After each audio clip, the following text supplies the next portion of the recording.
Ok, c'est live, live from Les Ouches. Okay, good afternoon. So I'll start my second lecture by a short summary of the first one, just to be on the same wavelength. So I started by discussing why it could be interesting to learn a few things about Glassy systems, even though you do active matter, and we had this nice example of a paper in Nature last week. So Jean-François just told me it's his former PhD student who is the head of the group of the paper we discussed. Very nice paper.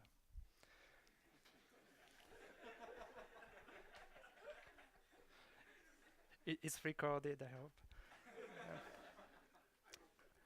Okay. Then we went into the basics of glassy materials by looking at how simple systems become amorphous solids as you decrease the amount of thermal fluctuation. So we talked about equilibrium states. And so I described the basics of the glass transitions, then properties of the supercooled liquids. So the structure that by the eye doesn't change so much. The thermodynamic properties that are potentially very interesting, but not usually discussed in the context of active systems. And then we discussed a lot about dynamics, this two-step decay, slow relaxation that decouples from short-time vibrations. The idea of caging, and then collective dynamics as seen by an increase of the apparent activation energy for relaxation. And that then led me to discuss the idea of dynamic heterogeneities, so spatial correlations of particle displacements during relaxations that again provide you with tools to quantify interesting correlated motion in active systems. Then I went into presenting theories and simple models to discuss the physics of the glass transition. So we discussed these Lennard-Jones liquids, then the short-range WCA potential that will come back heavily today. And then phase diagrams. And then I was starting to discuss a little bit the connection between finite dimensions and large dimensions where we can do mean field theory. And I stopped there because I wanted to give you a hint of the mean field theory of the glass transition. Just to give you again some quick ideas and maybe tools and words that you might find in the papers related to glassy materials. So hints of mean field theory, and then we go into non-equilibrium physics quickly. So I don't remember which paragraph I was, but I was somewhere inside the mean field theory. Okay, so I give you the words because that's probably the theory that has been the most developed. Not everyone in the field agrees with it. Actually, most people in the field disagree with it or believe that it has shortcomings, but at least it exists. And then it provides again tools and things to be measured in simulations and experiments and things that I will use out of equilibrium later.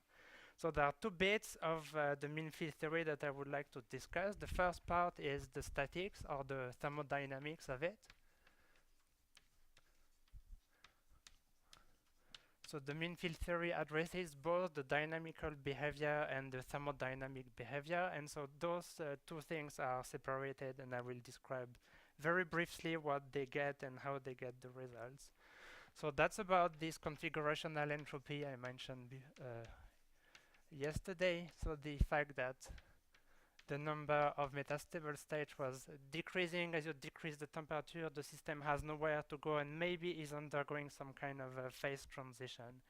In mean field limits, this phase transition is exactly realized, so we can understand a lot from the viewpoint of mean field theory about that transition.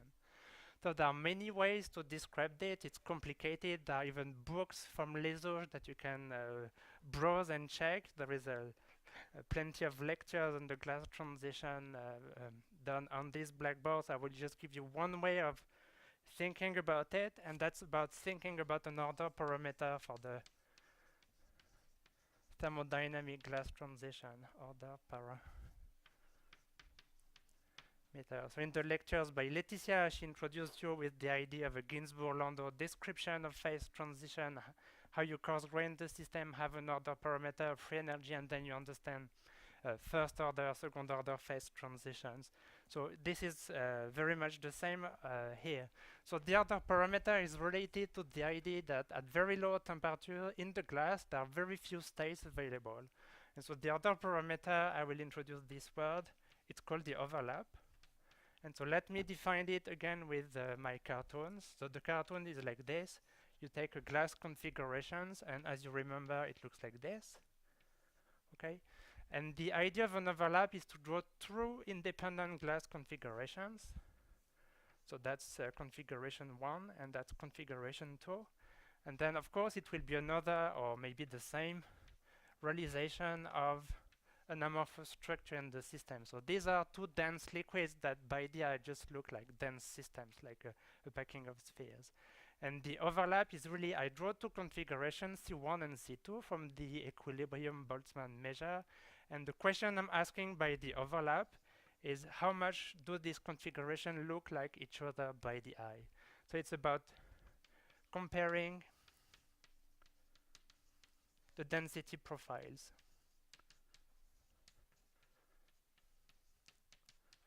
Okay, so what we had studied yesterday was I take one configuration, this one, and I look at the pair correlation function. So I look at the density fluctuations within that sample.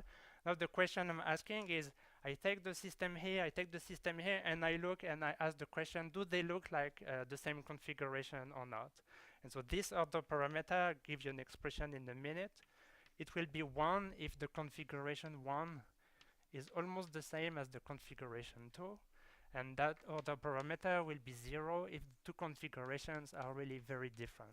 Okay, so they are both typical fluids, but if they happen to be in the very same configuration, so for instance, if I take a configuration which is the same four spheres, then the overlap between these two will be very close.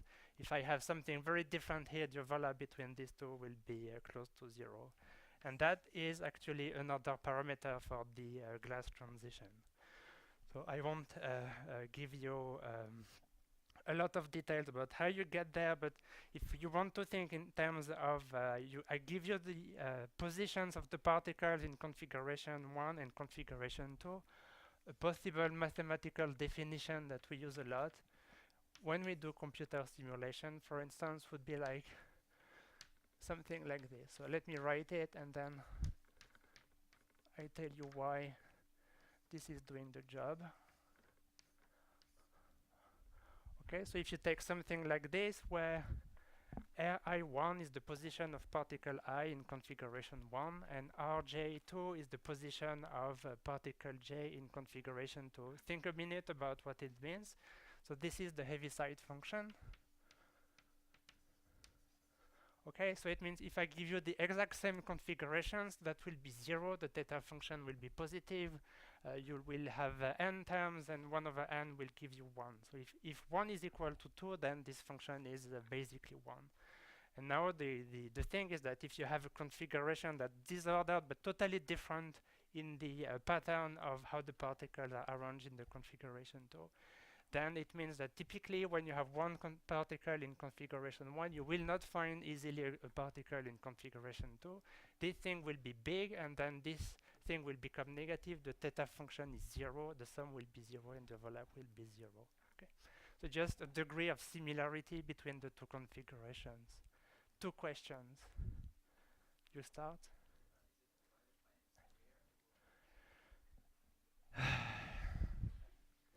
No, because imagine again that configuration 1 is equal to configuration 2.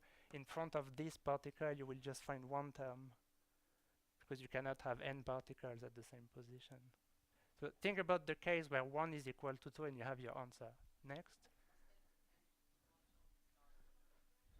Well, I just told you take one configuration from the Boltzmann equilibrium distribution, and you take another one also drawn from the equilibrium Boltzmann distribution. So there is no idea of an initial configuration here. Just I give you 2 configurations, and I say they are at equilibrium at this temperature. That's all. Okay. So A, yes, I was about to come to A. So what we want to do with this A, which would be a fraction of, say, the particle diameter, it would be If the two configurations are the same apart from small thermal fluctuations, I want to still count 1 for the overlap. So this is the idea that you want to remove thermal fluctuations from the game. So that's why we don't take delta functions, but we have, it's like the degree of similarity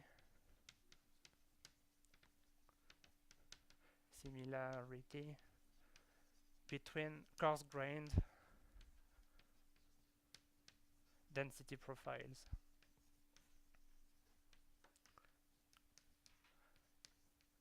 And it's coarse-grained by the thermal fluctuation. So that's what the order parameter is about. And so I gave you the ID yesterday, and I will show you the result. So I told you when I am at very high temperature, there are many states that the system can visit. So if I take two configurations at random from equilibrium, typically they will be very, very different. So I would expect that this order parameter is 0 when the temperature is high. And I told you eventually it's possible that if I go to very low temperature, I have this entropy crisis where the number of states is now no longer exponential in the system state. The entropy goes to 0. Typically, if I take two states, they will be very close to one another. So what this idea of an entropy that goes to 0 means is that at very low temperature, all the glass configurations are the same because the entropy has vanished.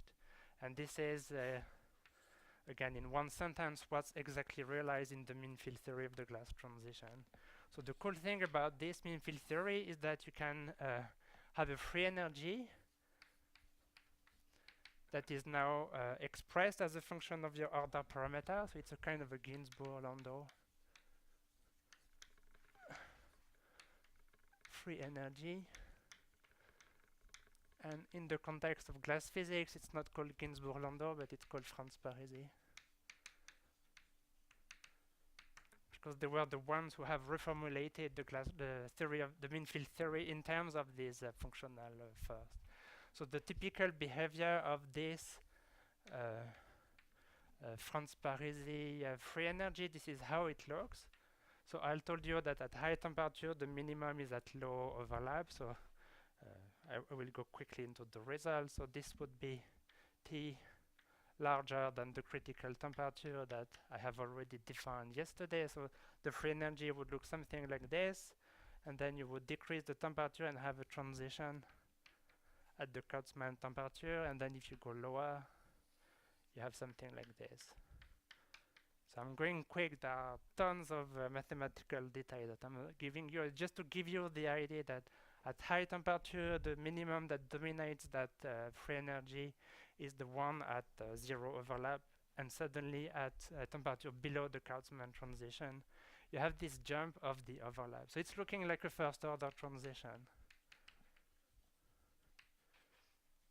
Okay. And the result is, if you look at the average of Q12 as a function of temperature, then you have this TK, and the behavior of the overlap is like this. You have a jump, and then it goes discontinuously below the glass transition. So that's what the mean field theory is telling you, okay?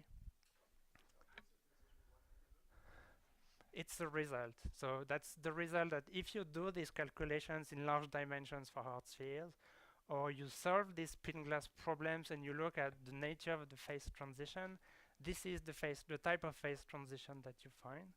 There are other spin glass models that don't have this first order transition, that behave as conventional spin glasses as the Parisi ones in the 70s. They have discontinuous transitions, but the class of spin models that belong to the universality class of the supercooled liquids, they have this discontinuous transition. So now it's not obvious. It's a result of the theory in a sense. So that's why I think it's an interesting theory that is predicting things without making any assumption about the nature of the transition.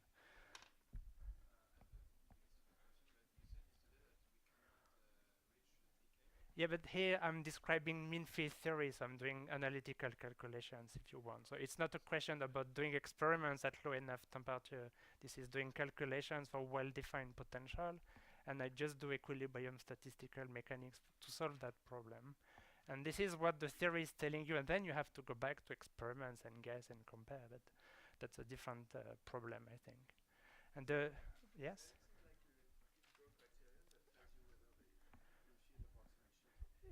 Yeah, well, I'll make a more global answer to your question in a minute, hopefully. And one last thing I want to do to connect again with one thing I mentioned yesterday. So this at high temperature is the free energy difference between the metastable glass and the stable liquid above the transition. And if you think 1 minute or maybe a little longer, this is directly related to the configurational entropy. So I won't try to justify this in 1 minute because I won't get there. But you can show this again within the theory that the free energy difference that goes to zero at the glass transition is exactly the configurational entropy in the mean field theory. So in a sense, to complete the picture of the glass transition at the mean field level, you have a configurational entropy that's really behaving like this and goes to zero at the Cosman transition when the free energy difference between these two states vanishes. So that's why I was saying that mean field theory, in a sense, exactly realizes this idea of an entropy crisis. And as was asked 1 minute ago, experiments cannot get there. They stop somewhere here. And then we are left to the decision of how to best extrapolate those things. Okay.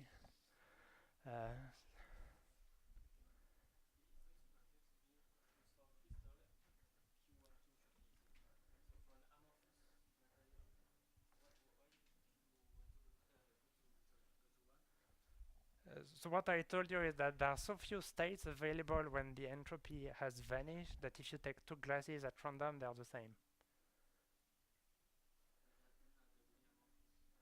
Yes. So if I give you just one, just looking like a liquid, so your eye is not able to say this is a glass or this is a liquid, but if I give you two, you realize they are the same at low temperature, but they are different at high temperature. That's the whole idea of the overlap is if you look at just the structure of one guy, you cannot tell the difference between the liquid and the glass. If you look at the statistics of density profiles that you get over many configurations, you can guess the difference because in the glass they're all the same. In the liquid you have many states available. So many states means that you have a finite entropy and no states means you have a zero entropy. That's the idea of an entropy crisis. Okay? So just by looking at one guy, you cannot tell whether the temperature is high or low. And it all comes back to these spin glass problems from the mid-70s where you don't look at spin profiles or magnetization profiles, you look at the squared of the magnetization. That's the spin glass order parameter. So it's the same philosophy if you're familiar with that. Okay. So I want to go quickly. So just a word about the dynamics.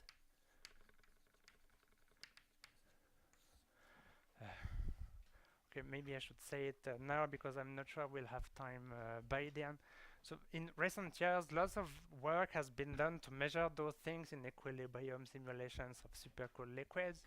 And I told you yesterday that nobody has really discussed configurational entropy in the field of active systems. So one way to look and define and measure configurational entropy would be to look at these free energy profiles. So one question that I have in the back of my head is, how do you measure fluctuations of thermodynamic quantities in non-equilibrium systems? And that's a question that many of you, I think, are working on. So how do you devise algorithms for non-equilibrium steady states that go and look at rare fluctuations, for instance? That would be one way to go and look for configurational entropies in active systems that I don't know how to do. So if anyone is an expert on those things, let's have dinner. Okay, so dynamics, I just want to say two words. So I said from these mean field spin glass models, you can solve the thermodynamic properties, but you can also solve the dynamics. So I will write down how it looks, and that's where I'm going to stop. So the idea is if you start from your spin models,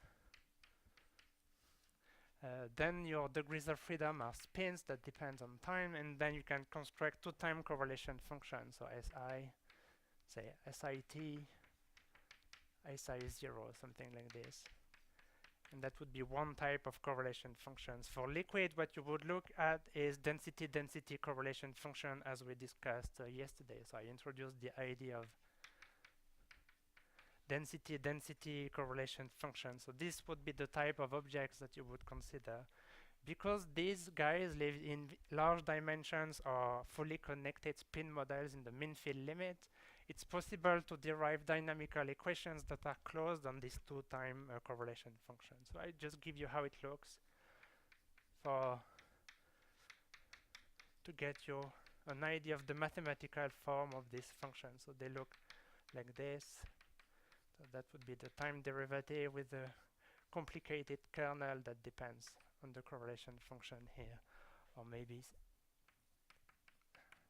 m of t minus t prime. So these dynamical equations that I won't discuss a lot, they look like integral differential equations, and the kernel here that I haven't specified, it's a functional of the correlation function itself, and the specific form of this functional depends on which particular model you're considering. So it depends on the Hamiltonian in a sense. Okay. But the good thing is that it's an equation that's closed on the two-time correlation function. So if you solve it, then you have access to the entire dynamics of the system, and you can describe the dynamics. And unsurprisingly, and this is one of the success, of course, of the theory, is that if you look at the numerical or analytical solutions to those things and you plot the results as a function of the correlation time, you get something like this. Okay, as the temperature is decreasing. So it's capturing the idea of a separation of timescales, slow dynamics, increasing relaxation times, that I described yesterday.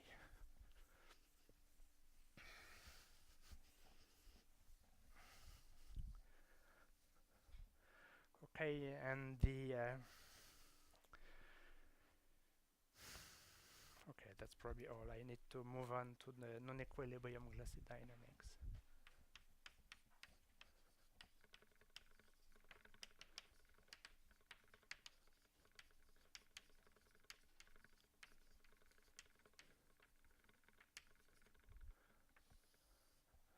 So I'm hiding lots of details, but I just want to give you the idea that are behind those theories. So let's move on to different types of dynamics. So now we'll go to low temperature, zero temperature driven systems, and we want to go active at the end. So again, few concepts that are useful, I think, in the context and in analogies with active matter only. So that's a selection of topics in glassy dynamics. And so the first topic I want to consider is the topic of aging dynamics.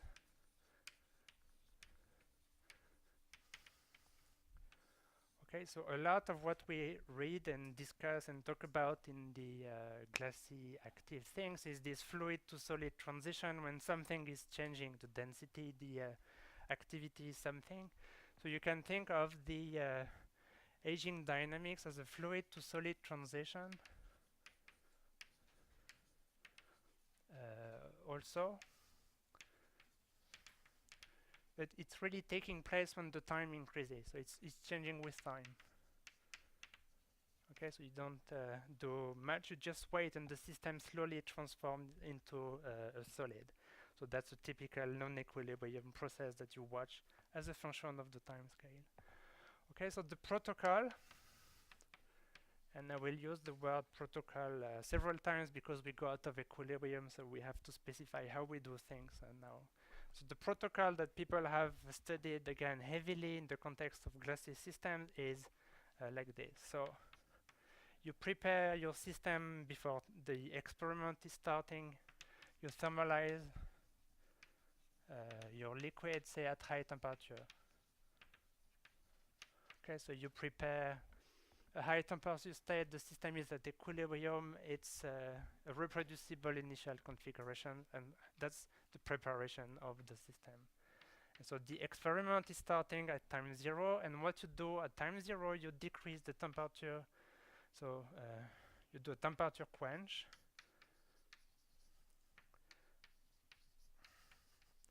So suddenly the temperature is changed and you go in the glass phase. So you suddenly go below your experimental glass transition temperature. So you change and you cool the system suddenly at time 0. So that's the experimental protocol. And then you do nothing but you wait. Okay, so maybe I should say this is T initial and this is T final.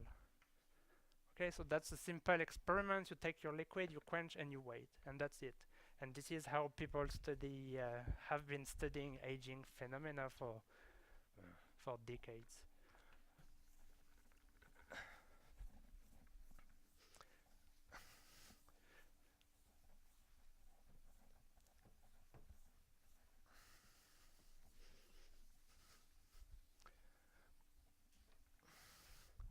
So again, there are many things that could be said. I'll go to the key features that may be interesting and contrast with equilibrium and could be useful in other contexts.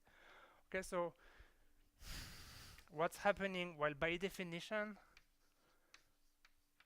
because the temperature is so low and the relaxation time is so large at low temperature, it means that the equilibrium relaxation time of the system at the final temperature, it's way above any experimental time scale that you have. So the system, you can wait 1 day, 2 days, 1 month, 2 years, 3 years. The system will never get to equilibrium. So by definition, the system remains out of equilibrium all the time. Okay, so that's not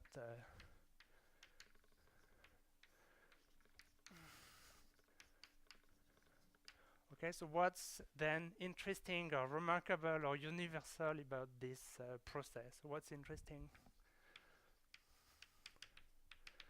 So different things.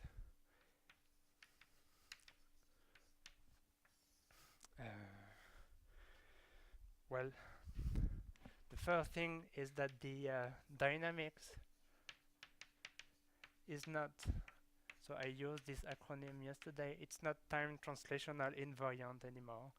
So it means because the system doesn't reach equilibrium, it has to remember its initial condition forever. So if you do an experiment like this and you measure some kind of time correlation like this, so you look at the fluctuations between time t prime and time t, then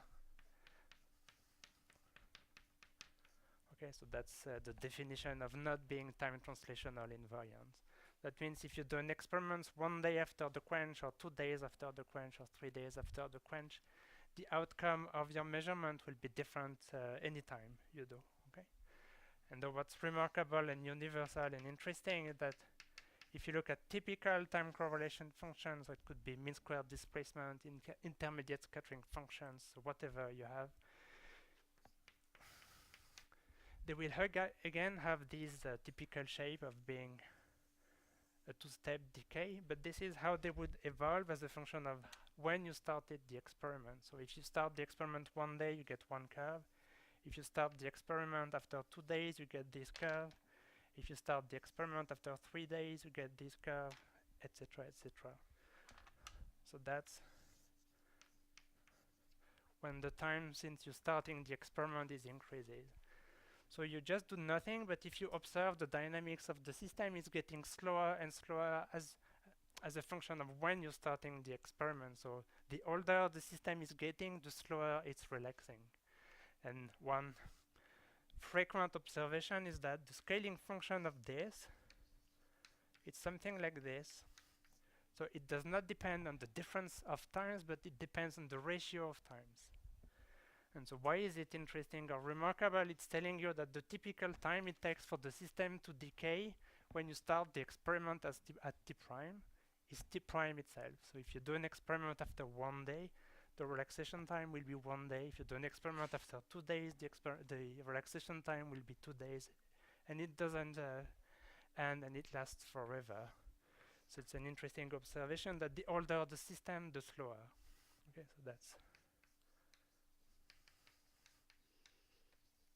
And so if you wait a very long time, then again, this guy is going to relax so slowly that it will not relax anymore, and the system has transformed into an arrested solid as a function of time.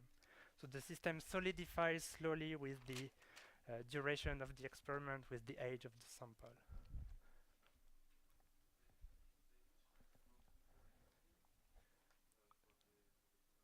Yes. Yes.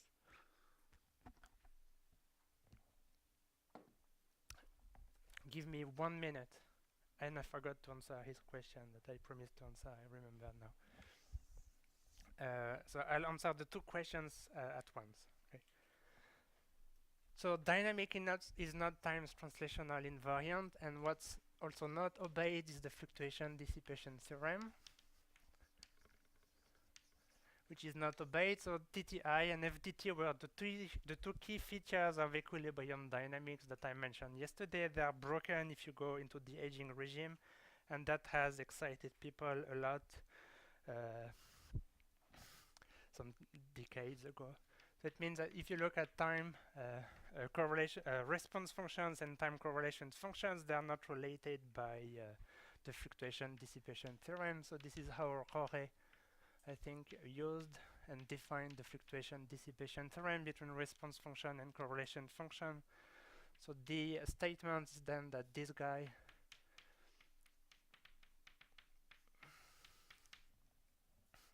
this is not obeyed. Again, what's interesting, the system is not at equilibrium, so you would not expect equilibrium fluctuations and response to be satisfying the rules of equilibrium. But again, some interesting universal behavior emerges. So what you see is that if you look at the time dependence of correlation functions, you have two well-separated time scales, and that is reflected in the fluctuation dissipation theorem. So if you look at t minus t prime, so short relaxation time, so you look at short time, so how the fast dynamics proceeds. So if this guy is short, say, so you consider the short time scales, then the FDT is about satisfied numerically. Okay, so short time vibrations of the glass typically obey equilibrium fluctuations. But if you look at the very long time decay, very long, so this very slow time scale, it's again almost satisfied, but it's satisfied with something which is different, and that has received the name of an effective temperature. Okay, so if you consider the two time scales separately, what you have is about equilibrium behavior at short times and something that looks like equilibrium that is different from equilibrium, and it's called the effective temperature. And the concept of an effective temperature reappears everywhere, including in the active system. So that's why I'm telling you cases where it comes as a nice and well-defined concept. So in general, the FDT is not obeyed. For these systems that have well-separated relaxation times between long and short, something like an effective equilibrium appears. Yes, or yeah, okay. So like a large number of papers have discussed the idea that again, in the limit of well-separated timescale, this can be called an effective temperature because it has the right properties of a temperature from the thermodynamic point of view, from the thermometer point of view. And this is the work that Jorge has mentioned in half a sentence in his lectures because he didn't want to talk about his own work, I think.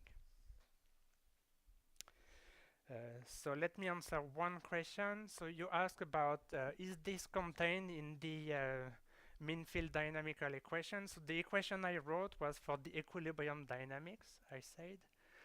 So if you want to study aging, then you say, well, can I use the mean field theory to describe aging phenomena? The answer is yes. Okay, so that's in a sense theory and models for aging.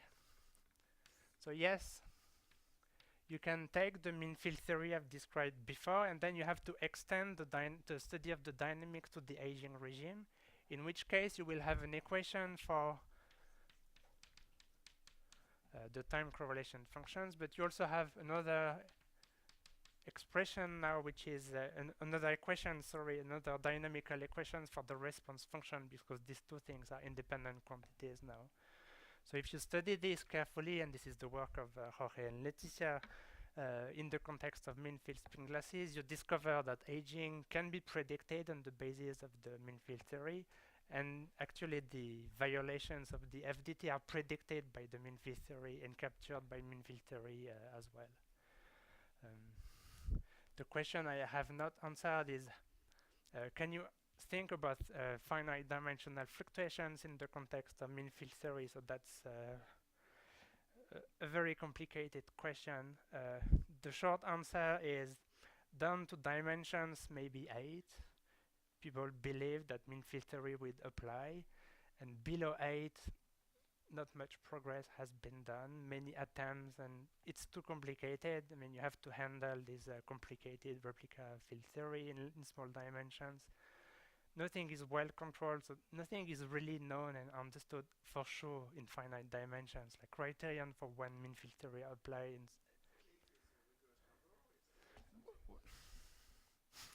8 and 6 are two numbers that are often cited. It depends what question you ask. I mean, if you ask questions about the dynamical equations or the statics or features of the statics, you may get different answers. It's not well understood, not well controlled, and this is where people are still trying to do something, but it's really tough. Okay, so theory and models you can do and use mean field theory, and people have done that a lot. Maybe one model that I wanted to quote in these lectures is the trap model that was introduced in the context of aging studies by Jean-Philippe Bouchot. I guess the date is 1992, so those of you who know the trap model don't need this, but if you haven't met the trap model before, go and read that paper. It's a very nice paper. And you can derive things like this within trap model and understand in simple terms how aging phenomena can emerge from very simple considerations. So I think it's an interesting exercise, and it's good for the culture.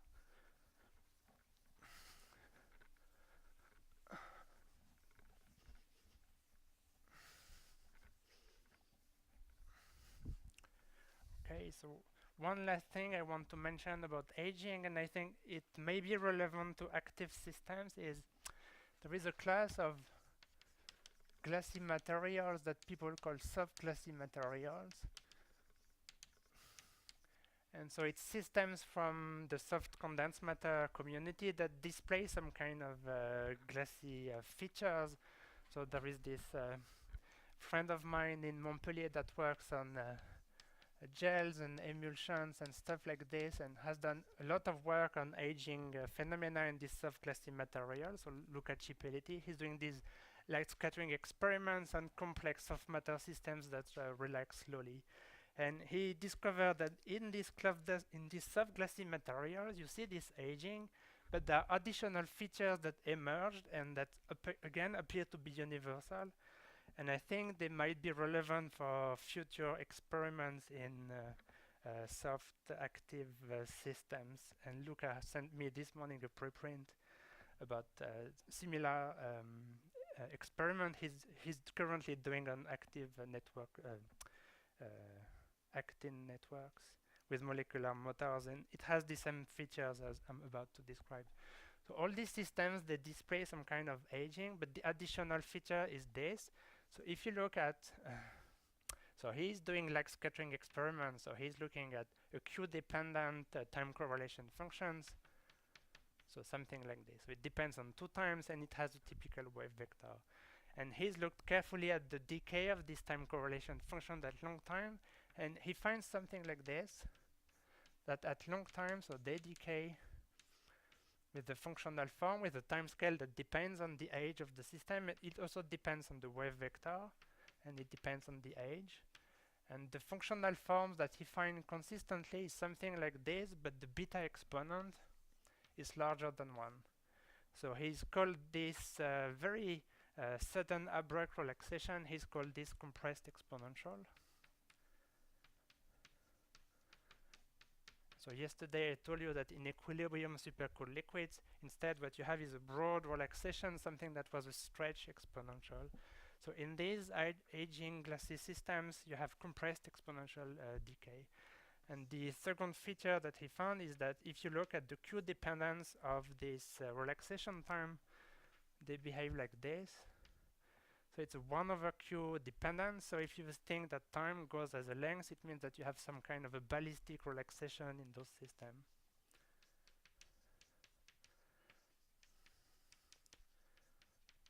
Okay, so diffusive would be Q minus 2. So he finds instead something that's closer to ballistic motion. So he has this idea that in these soft glassy systems, you have relaxation events that happen in the system, and suddenly it's triggering ballistic motion of the entire system over large length scales, something like avalanches in a sense. So the picture is discussed in many of his papers, but that's the idea that soft glassy materials would undergo these sudden avalanches, strange relaxation with ballistic relaxation and compressed exponential. And that's again relative to some kind of collective relaxation. So preparing the lectures, I say probably someone is going to report this for active systems, but Luca is doing it, so that's what I'm. So I would be surprised that when experiments come about measuring the dynamics of active systems, I would be surprised if this does not come back all the time. So that's why I'm mentioning it today.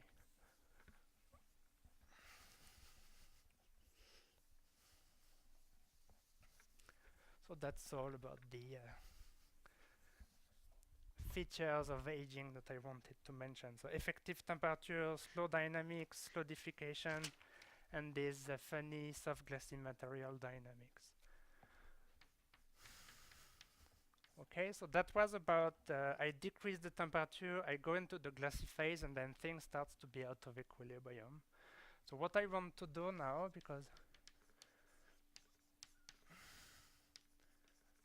it was all over the place in the abstract in the Nature paper I mentioned yesterday, I want to go completely athermal. So the temperature will be 0 for one small section, and I will talk about the jamming transition.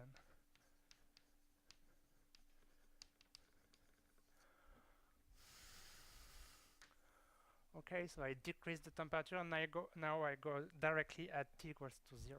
So there are two reasons why you want to go to 0 temperature. You take your Lennard-Jones glass,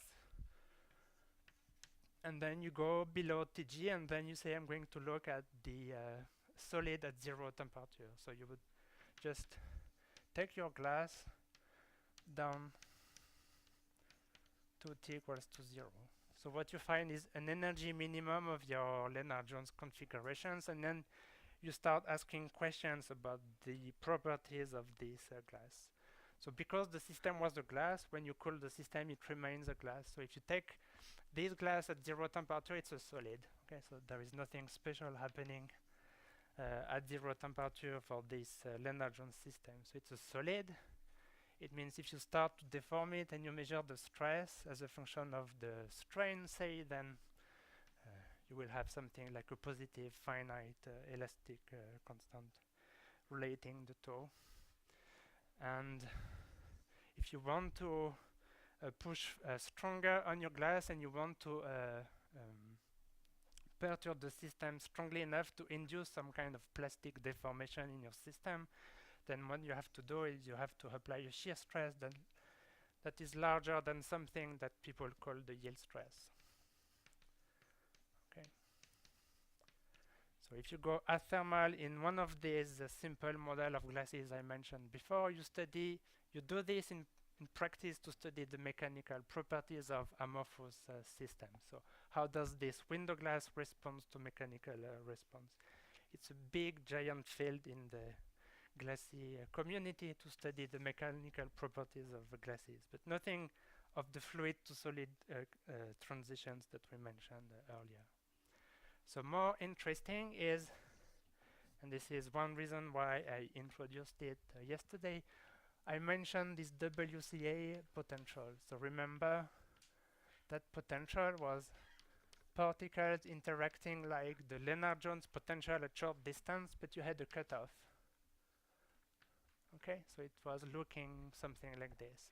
and the interaction is really zero beyond that cutoff. So let's think about I take configurations of particles interacting like this. So there are soft objects that want to repel one another, and you go to zero temperature, so you find energy minima of these configurations. And this is the cartoon I want to draw. And I will draw 3 configurations. Okay, so let's imagine that you have very many such particles in your simulation box, and then you decrease the temperature, you go to t equals to 0. The particles try to repel one another, but they cannot because there are too many. So it means at 0 temperature, what you have is something that has stopped moving because the temperature is 0, but you're left with some overlaps between the particles because you cannot remove them. On the other hand, if you go to very low densities and you have these particles that repel one another, the type of configuration you'll find at low density will be something like this. So the axis I'm changing here is really the density. So the number density, or equivalently the packing fraction. So what's the fraction of space that's occupied by the particles. So at low density, it's easy to remove all the overlaps. The particles have repelled, and this is what you get. So in between, that's the result. There is one density for which you find configurations, but particles are just touching. Okay. So at low density, you have particles that don't touch. At high density, you have particles that overlap.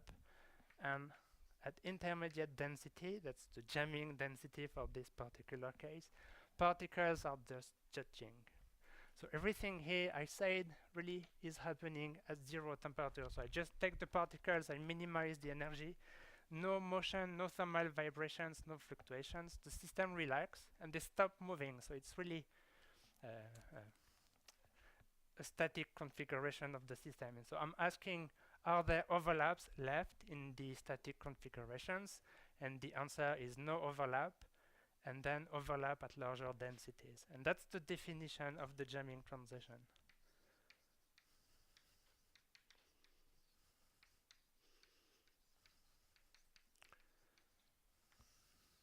Okay, so there is a critical density that appears where the particles start all of overlapping. So it's a simple description of the jamming transition that I hope everybody got. So no thermal fluctuation, no motion here.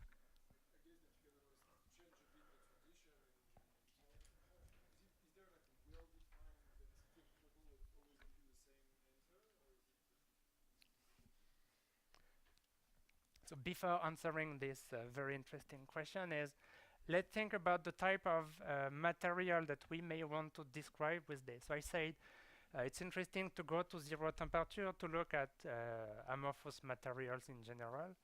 So if you want to think of systems that are not really liquids, but systems for which thermal fluctuations are really playing no role, so what you have to consider is particles that are really so big that Brownian fluctuations do not matter.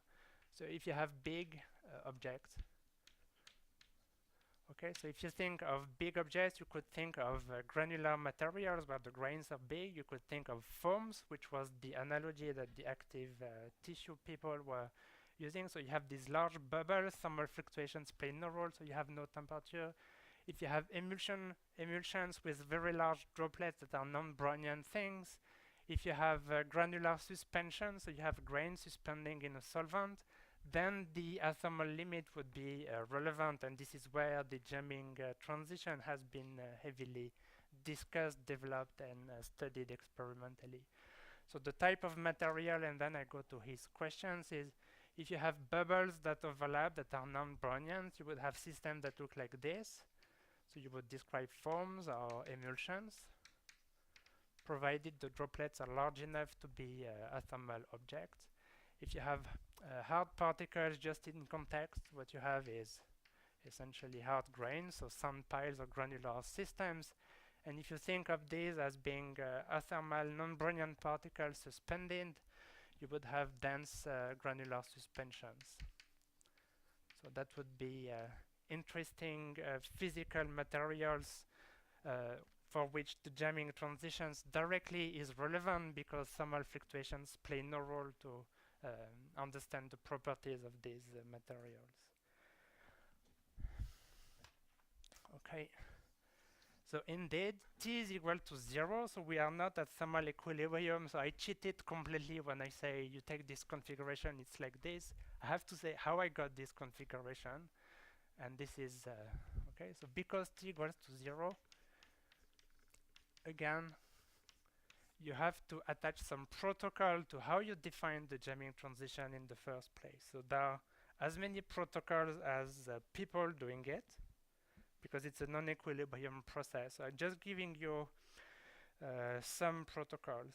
Okay, so one typical protocol has been like this, and that's probably where the idea of jamming transition has emerged.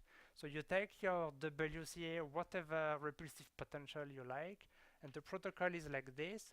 You prepare your configurations at infinite temperature, so you take a totally disordered system, you throw your particles in the box, and then you go to t equals to 0 by minimizing the energy.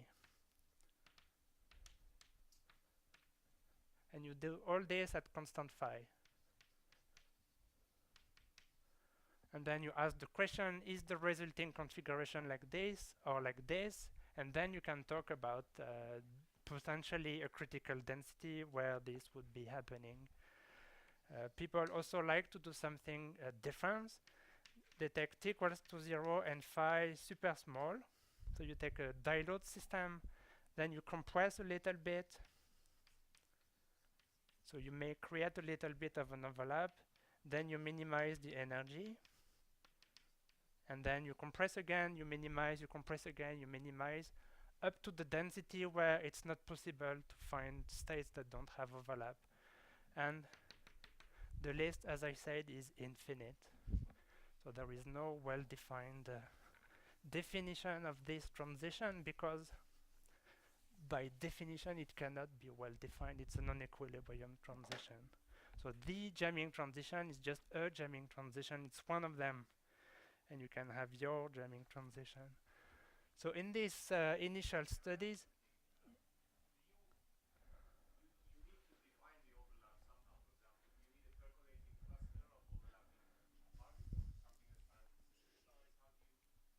how do you?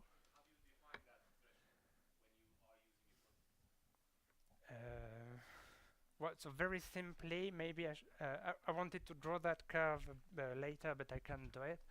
So if you do this process of energy minimization, compression, energy minimization, after each compression you can measure the energy, and if you have a state like this, it will be 0.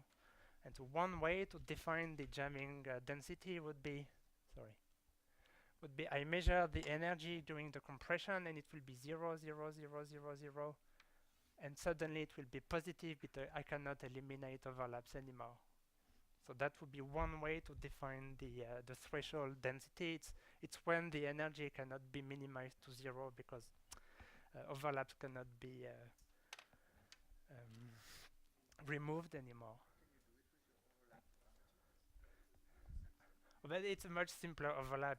It's a real physical overlap between particles. So it's you don't need the fancy overlaps of the glass transition to deduce the jamming.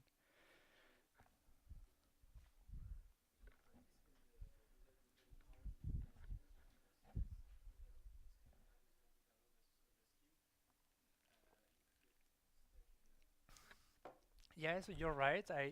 Even there I cheated when I say you minimize the energy. There are tons of ways to minimize the energy. So the end result depends on which specific choice you made in principle. So yes, good question. So the energy minimization is part of the protocol. Okay. So in these first papers, I mean, it was called phi j, and there was this word j point. Like there is a well-defined point where the jamming transition appears, as I think we have discussed today. There cannot be something like one point in the density axis where the jamming transition appears. So what we tend to call it now is a J-line. So it's a line where you can find a protocol where the jamming transition is going to happen there. And so it was a game in the a few years ago to try to find the line as broad as possible, and it's an exercise to invent protocols that can then produce jamming transitions either at very low densities or very large densities, but indeed it's protocol dependent. Okay, so that would be the energy. So what are the key things I want to say about the jamming transition itself? So maybe I should start by saying again, I've defined it and I've been careful to define it in the limit of no temperature. So it means there is no dynamics attached to the transition at all. Okay, so there is no caging, for instance, close to jamming. There is no slow time scale attached to it. Okay, so all the glassy features I mentioned before, they don't happen near jamming because nothing is moving at jamming. It's a pure geometrical thing, the jamming transition. So all these glassy features that I mentioned yesterday, they cannot even be discussed in the context of the jamming transition. No caging, no timescales, no separation of timescales. So all these signatures of glassy dynamics, by construction, they cannot be discussed close to jamming. So that's something I wanted to emphasize early on. So as I said, we find as many jamming points as protocols. So I think the real question is not how many can you find, but how different or how universal are they? And this is where I think it's a powerful concept, is despite these many different jamming points, so phi j, so the location of the transition, so phi j itself is protocol dependent.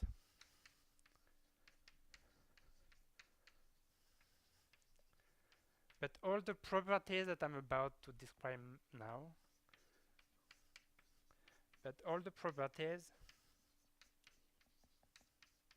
they are universal. Okay, so that's, I think, why it's a key concept. I mean, if the properties were changing and protocol dependent, then it would be a useless ID. But that's the key, I think. It's not about where is phi j, it's what is phi j and what happens at phi j. And all the properties do not depend on that, and so we can forget. So we just decide one protocol and then we look at within that protocol what's happening as we cross phi j. And this is a well-defined question, and the answer does not depend on how you cross it now. So that's why it's an interesting concept. Okay, so now we can forget about the little games of extending and going to the J-line and ask questions, what are the properties and why is this an interesting concept at all? So one property I already drew is the energy will be growing continuously as you cross the transition. If you look at more interesting quantities, maybe like the shear modulus that I have introduced for Lennard-Jones glasses, well, you find something very similar. So it's 0 here, so you have particles that don't touch. So when you start deforming it, it costs nothing. It's not a solid. But when you cross the jamming transition, the shear modulus starts to increase again continuously as phi j is introduced. Okay. So it means that here you have a fluid, in a sense, and on the other side, you have a solid whose shear modulus is vanishing continuously as you unjam the system. So that's why I have to discuss this. It's indeed a transition between a fluid and a solid. It happens at 0 temperature as you increase the density, and it's a transition between a disordered fluid and a disordered solid. If I look at the configuration, it's an amorphous configuration. So that's why it qualifies as one of these transitions that people may have discussed in this Nature paper. You have fluid behavior, solid behavior, but the system is amorphous. And it's a jamming transition now. Okay, so I have many things and I want to finish.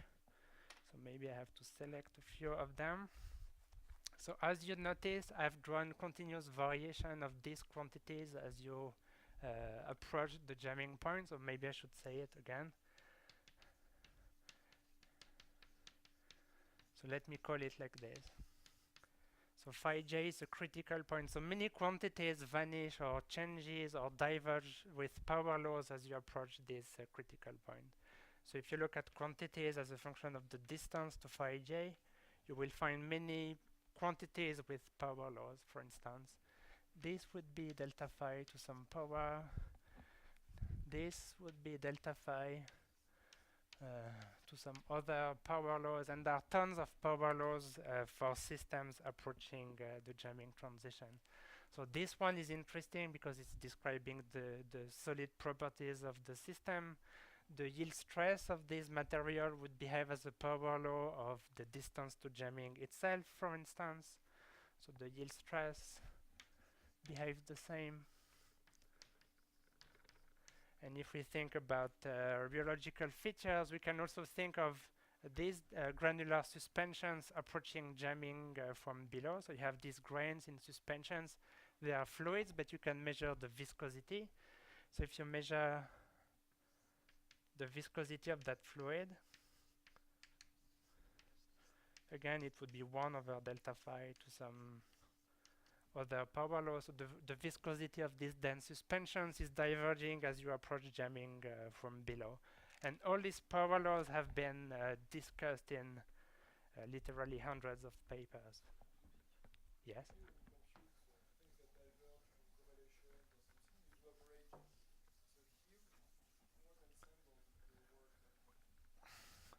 So you could say I produce, so you could independent configurations by going to the same density by the very same protocol, for instance. That's one way to do it. Of course, in finite size, the location of phi j is itself changing from one sample to the next, but the amplitude of these fluctuations is 1 over square root n. So one way to do it, and people do it a lot, is they define a phi j for each sample, and you look at the distance for it. It's technical detail. We don't care. Okay, so that's something. So you have all these power laws, criticalities. There are tons of diverging length scales that have been discussed. And again, I won't go into these details, but just to say why people got excited about the jamming transition is because you have all these power laws and interesting fluctuations and power law behavior that are universal, sort of. Maybe I should mention, because I said something about it in the context of Glassy. If you look at the pair correlation function, so I think that answers also one of Jean-François' questions. I give you a snapshot, and then you can compute the pair correlation function. And there are features in Java that are themselves critical as you approach jamming. So the pair correlation function is itself critical in a sense. It has critical features. So features like divergences, singularities, and power law behavior. So if you look at the pair correlation functions for systems close to jamming, you can tell at which distance from the jamming transition you are. So again, it's very different from the dense liquids, where I told you Java is so boring that you cannot even distinguish the glass from the liquid. Okay.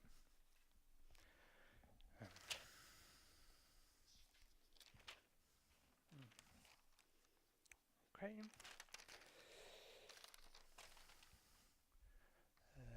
So I'm trying to skip a few things without losing the story completely. So what about dynamics? I said there is no dynamics. So I want to do a little bit of dynamics. So one dynamical feature that people have discussed a lot is if you go just above jamming, so you have particles that are interacting. So what you have is a soft, solid materials.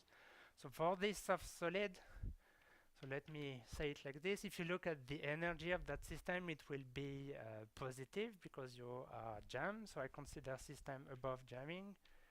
The energy will be something that depends on how close to jamming you are. And if you look at fluctuations of this, so you are at an energy minimum, so you can develop the energy into fluctuations of the particles up to second order. So I won't use any of this, it's just to introduce the idea that what you have is systems that are lying at energy minima. Okay, so what you can do is you can do an expansion of the energy into the positions of the particle to start to look at fluctuations in the positions of the particle. So the matrix of second derivatives here is called the Hessian. Okay, and people have studied that Hessian for systems close to aging, and again, very many papers. And so this is a matrix, and so what typically people are interested in is the eigenvalues of this matrix, and then you get the quantity which is called the density of state. So that's the histogram of the eigenvalues of that system. So that's the density of state.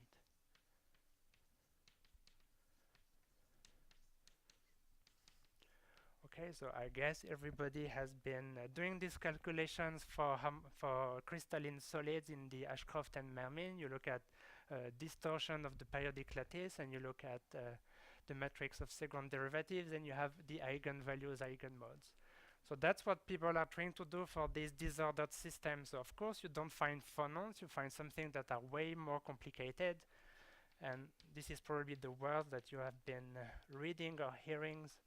And people have been discussing the eigenmodes from these Hessian calculations in terms of soft modes. And this is, again, one idea that I want to sell because, again, the active soft matter people may be using it heavily. So if you do this calculation for systems like this close to jamming and you look at the density of state, again, it's very different from crystalline materials, and this is the key results from computer simulations that has excited people. If you take one system that's way above jamming, this is how the density of state would look like. And then you decompress a little bit and you want to unjam the system, you approach jamming, and you find something like this. Then you decompress even more and you find a density of state that goes like this. And this is approaching jamming from above. Okay, so you decompress towards jamming. And if you look at the system that is right at jamming, it has a density of state which is like this.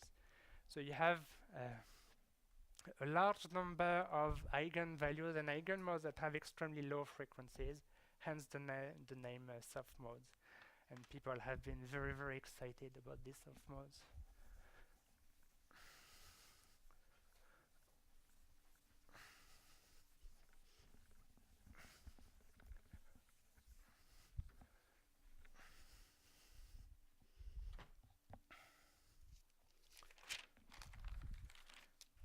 Okay.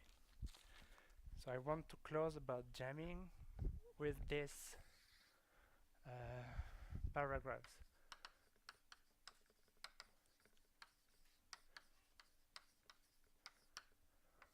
Okay, so this is describing a transition from a fluid to an amorphous solid, just as is happening as you decrease the temperature in supercooled liquid. That was yesterday's lecture. So I'm trying to raise a little paradox here.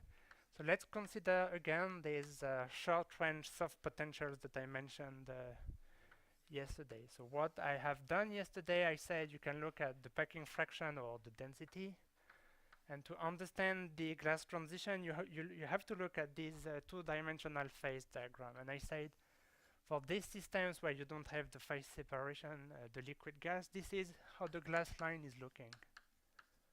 Okay, and I said, this is a liquid, and this is a glass. So this is where the system transforms into a solid like this. Okay, and I said if you go to 0 temperature, you map to hard spheres, and what you have is you have the glass transition of hard spheres at 0 temperature. So this is a liquid, and this is a glass. So what I told you about just now, and this is still on the blackboard, and I say you go to t equals to 0, and you increase the density, and you have a fluid to solid transition somewhere. And I call this guy phi j, and it's here. Okay, so that's the fluid to jam transition that we have been describing in the limit of 0 temperature. So now we are facing a problem, is that at 0 temperature we have two transitions between a fluid and a solid.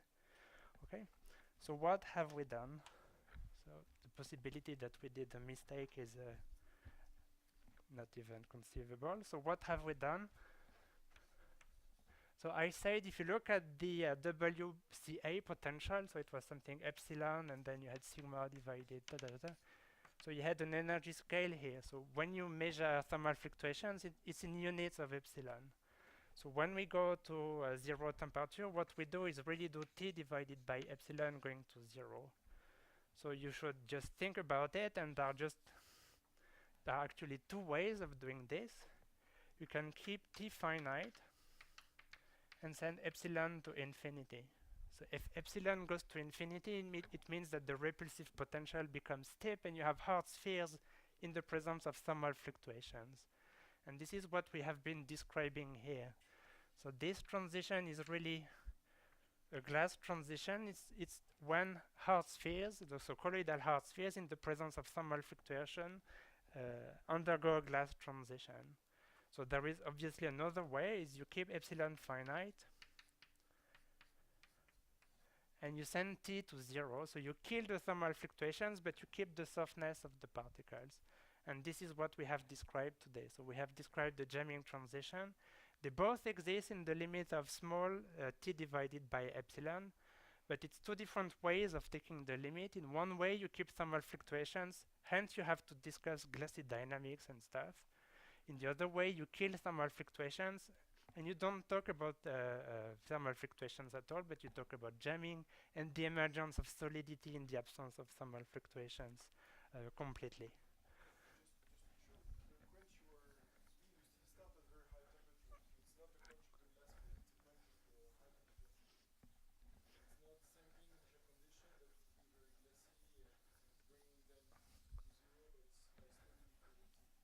Well, you could.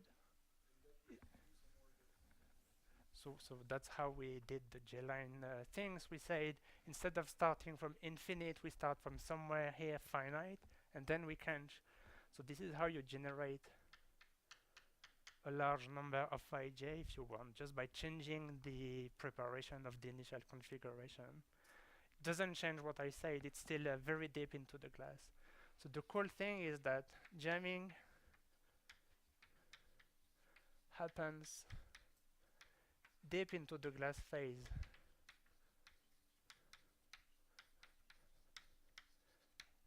Okay, so that's I think interesting to remember that the system has to enter the glass phase to become jammed later. Okay, so maybe again I should go quick to finish on time. So I think the question is, now you're all happy, there are two limits and I superpose them in the same phase diagram, and we say, oh, maybe it's hard to conceive the two limits in the same diagrams. But think about the system that has T divided by epsilon super small. Okay, so the system exists here. So there are two ways of thinking. You say, oh, the thermal fluctuations are super small, so it will undergo the jamming transition as if thermal fluctuations were not there. Then it is a fluid, and then it becomes a solid as you cross jamming. But on the other hand, if T is finite, I told you the system is a glass, it is solid. So the system here should be a solid. So now if you consider very small temperatures, a little bit of fluctuations, the question is the system here a fluid because it's unjammed, or is it a solid because it's a glass? And then you have to answer that question. Okay, so fluid or solid? So that's one question you could ask. Similarly, and I won't do this quickly, I told you here that the system is a solid and it's a glass, so it should be a solid, no problem. But now you hit the system a little bit and you have thermal fluctuations. I told you that if you look at the density of state of systems very close to jamming, they have these very soft modes. If you look at the amplitude of the thermal vibrations it would give to the solid, it's a diverging integral. So it means if you put a little amount of thermal fluctuation to this soft mode, to this soft solid, the system should melt by the harmonic approximations. So even there, it's not clear that the system here should be a solid. It should become a fluid because it's so soft, actually. So it's not clear what's happening in the presence of a small amount of thermal fluctuations, fluid or solid. Let's take a vote. Fluid. So I have one fluid at the back. How many solid? 3? Okay. Okay, so the majority wins. This guy is a solid. Okay, so the quick answer is like this, that the system here, is it a fluid or solid? I told you that the shear modulus of this system should be 0. It's 0 in the absence of thermal fluctuations, but then in the presence of some, so that's the red thing. In the presence of thermal fluctuation, that state, it has a shear modulus that's proportional to kBt. So it's a solid whose solidity stems from thermal fluctuation, so we call it an entropic solid. So it's true that in the limit of small temperature, the shear modulus vanishes, but as soon as kBt is finite, this is a solid. The solid is just proportional to kBt. So that's answering one question. And the question about point 2, is it a fluid or a solid? Because the density of state is generating large-scale fluctuations. And the answer is this density of state compute the fluctuations in the harmonic approximation. So this system here, it's understood now. It's super anharmonic. So the harmonic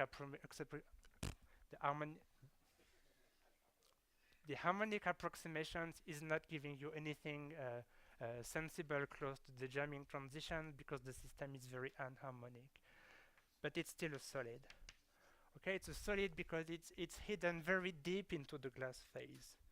So that's the answer to this paradox. So is it a fluid or a glass? It's always a glass because it's buried super deeply into the glassy phase anyway, so the guy cannot flow at all.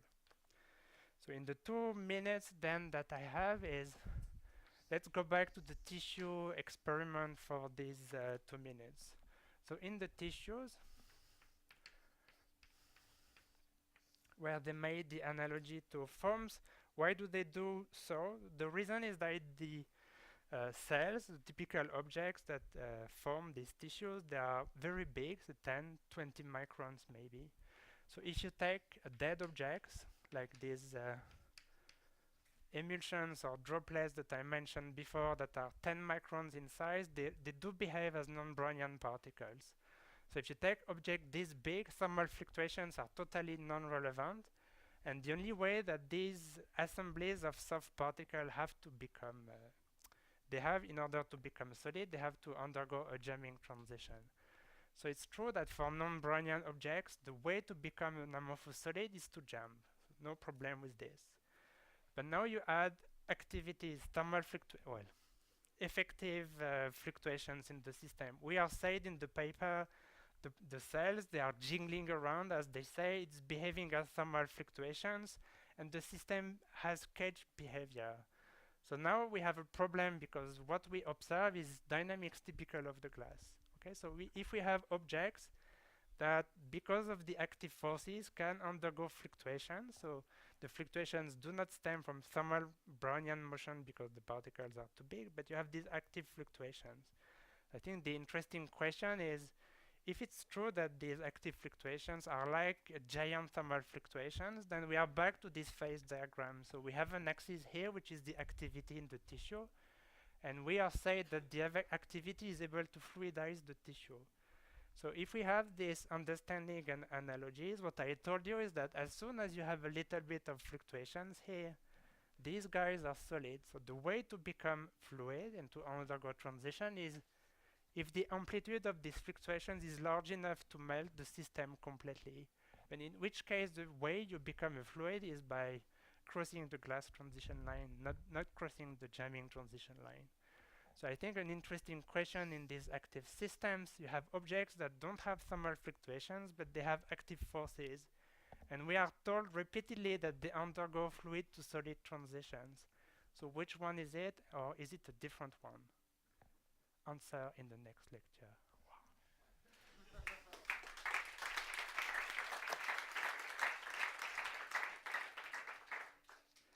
It's like page turners.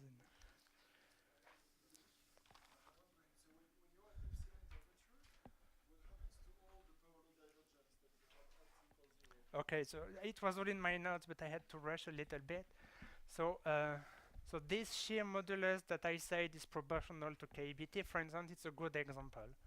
So if you want to look at one of these power laws, you will look at the shear modulus. So now I go at log g, and this is log delta phi, say. And we are saying, oh no, you don't need the log here. This is phi and this is phi j. So if you take the log of g and this is a power law, it would look like something like this in the limit of 0 temperature. So you would have so it will go to 0 here and be strictly 0 below the glass transition. And this would be proportional to delta phi, I don't know, squared, depending on which model you have. If you put a little bit of thermal fluctuations, what I said is that if kBt is small, this is proportional to kBt. So what you have is something like this at low temperature. So that's proportional to kBt. And now what you have is you have to match the two solutions, and this is how it goes, that you match something like this. Okay? And if you decrease the temperature and you go slowly to 0 temperature, that's why I wanted the log, I think, is if you decrease the temperature, you'll get something like this. So this is always proportional to kBt, so you divide by kBt and you go to smaller and smaller, and it vanishes at 0 temperature. But above here, it's really controlled by the elasticity of the particles, and it's barely changed here. So that's the entropic part, and that would be the elastic part. Okay, so in a sense, at finite T, if the temperature is not too large, you can still feel like a rounded singularity. But if the temperature now gets too high, you don't even feel the jamming transition at all. So that's a game that we have played a lot to understand the physics of soft colloids. So are they in this regime or in the jamming regime, and how do experiments probe this regime? So the power laws become rounded and they disappear super quickly actually with temperature.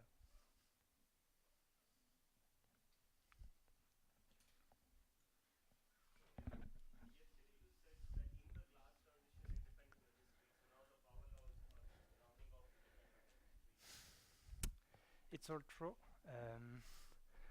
So remember what we said, so to maybe match the two things. Everything we said today about this phi j was we have to invent a specific protocol of how we get there, and then we study the critical properties close to this particular protocol dependent phi j. So what you said is the same thing.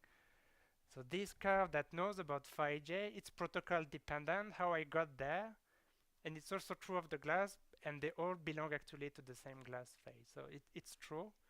And this depends on phi j, and then this also depends on the, this depends on the protocol and this as well. So it's all consistent, I hope.